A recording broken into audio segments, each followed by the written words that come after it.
In today's video, I'll be showing you how to reset camera settings on the Samsung Galaxy S9 tablet.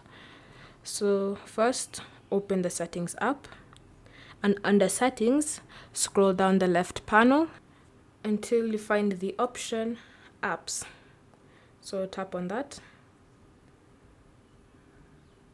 Next, select Samsung app settings and then look for the option camera. Here, a list of camera settings will appear.